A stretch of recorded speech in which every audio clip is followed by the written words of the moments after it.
Welcome to Salad with a Side of Fries. I'm your host, Jen Trepic, talking wellness and weight loss for real life.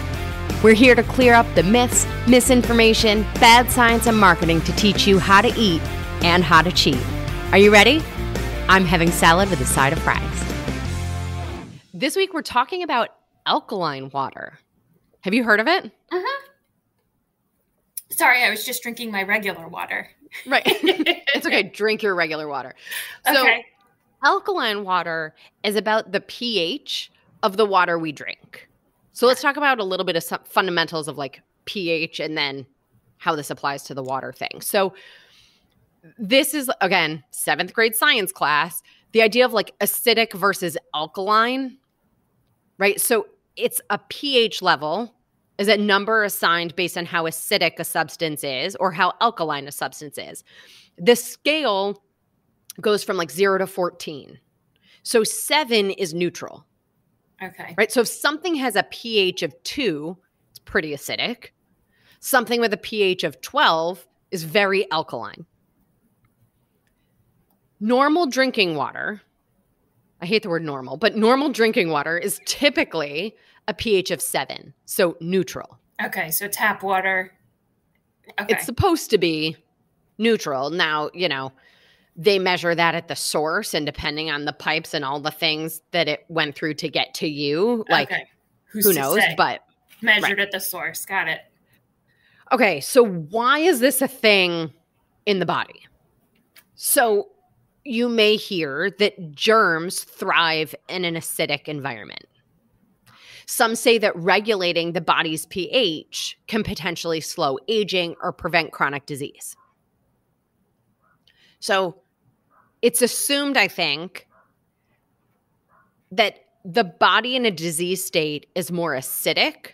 So alkaline water instead of regular drinking water with a neutral pH, right? So the alkaline water tends to have like a pH of like 8 or 9. So the theory is more alkaline the water, it would balance the acidity of the body. Okay. Don't think that's really how it works, though. So so the studies on it are somewhat mixed in their results.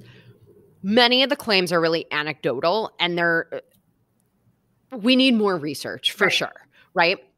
And in the studies, there's definitely like a range of the water that's used, which makes it even more difficult to actually understand or draw conclusions from all of this. There are a couple small studies that connect some specific disease states or conditions. So acid reflux, there may be some benefit to drinking naturally carbonated artesian well alkaline water with a pH of 8.8. So that showed to diminish some of the activity of pepsin, which is the enzyme that the main enzyme in acid reflux. There may be some benefit for people with high blood pressure, diabetes, and high cholesterol. So this study had 100 people, so not a ton, but 100 people. And it drew connections between high pH water impacted the whole blood viscosity of a person who drank it after a strenuous workout. So that's about how efficiently blood flows through our blood vessels, and it can actually increase the oxygen throughout the body. Small study, and drunken, whatever, right? After a strenuous workout. So like very specific situation. I was going to say that's a very specific point in time. Right. And these are also very specific. Like the first one is carbonated artesian well alkaline water. Right. I was going to say, if it doesn't have the first 3 of the adjectives, does it not count? Right. Yeah, and we don't know. Right. So we need more research, right? But the reason why I'm not totally sure about how this works so I think about it like this, okay? The role of digestion in the stomach is to ensure the pH of the body in our blood. So typically, even if we ingest something that's acidic or alkaline, our stomach neutralizes it to maintain the proper pH of our blood.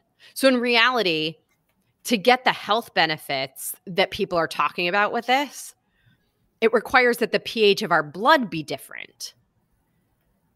But if drinking water is going to our stomach, maybe it can possibly temporarily affect the pH of our mouth or our urine, but it's unlikely to affect the pH of the body overall.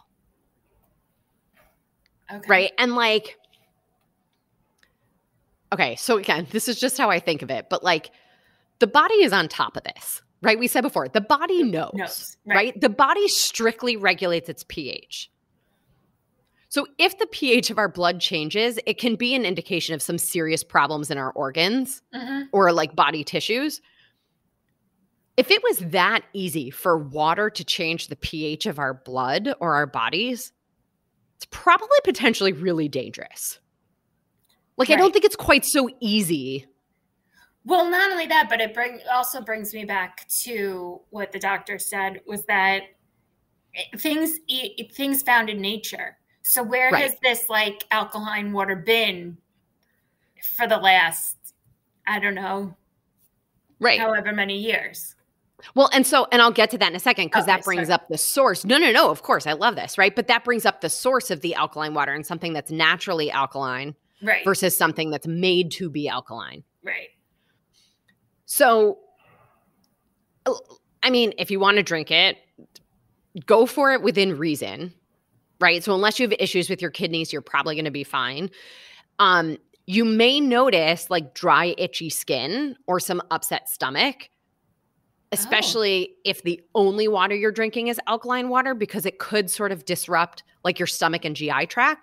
Oh. So like the stomach is supposed to be acidic, so too much alkaline water could potentially lower our natural stomach acidity, which is required or important for like killing bacteria. Right. And making sure that like pathogens don't enter the bloodstream. So like if we throw that off, like. Yeah, don't mess with the stomach. Right. And then like you were just saying, like to try it ourselves, let's think about the source and the quality. So there are naturally alkaline waters, right? So that happens when water passes over rocks. Like think about like water flowing through a spring, like it picks up minerals from the rocks. Right. And that increases its alkaline level. But most of what we buy in the store is made alkaline through a chemical process that uses an ionizer. So it's typically, so what's happening is that it uses electricity. It separates the molecules in the water. So the more acidic molecules are filtered out, the more alkaline molecules stay in. They call it electrolysis. Not to be confused with electrolysis for hair. I'm still thinking which party would I like to be at? The alkaline molecules or the acidic molecules? Right. I sort of think maybe the acidic ones are having a better time. That's what I thought. Right. So, I mean, I don't know that like electrolysis treated water to become alkaline is our best idea, right? Like, there's also, then that's the period of like the process of like alkalizing it. But there's also sort of the source of the water, right? Like the quality of the original water. Right. So then some scientists will say, oh, use reverse osmosis to purify the water before connecting it to the alkaline ionizer. And I mean, good Lord, right? It's just a lot. So the long and the short of it on alkaline water, to me, save your money. Yeah.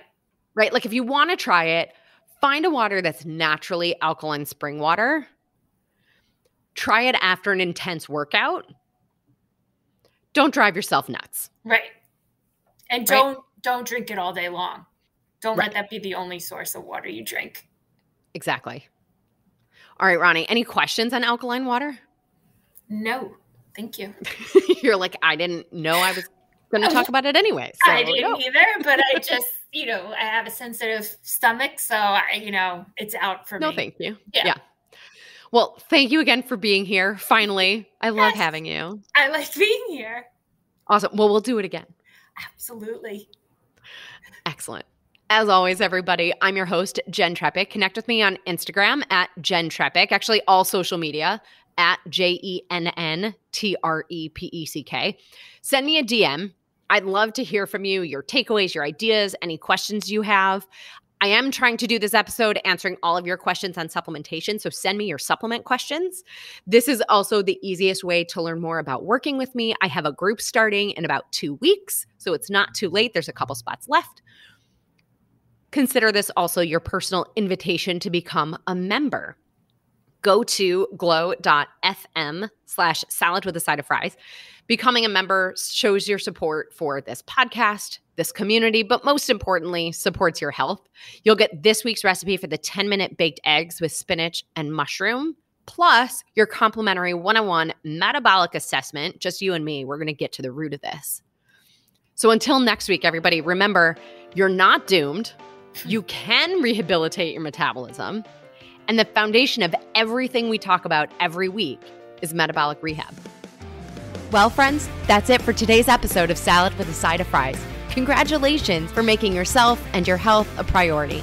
Thanks so much for joining us. Be sure to click subscribe or follow on your favorite podcast platform.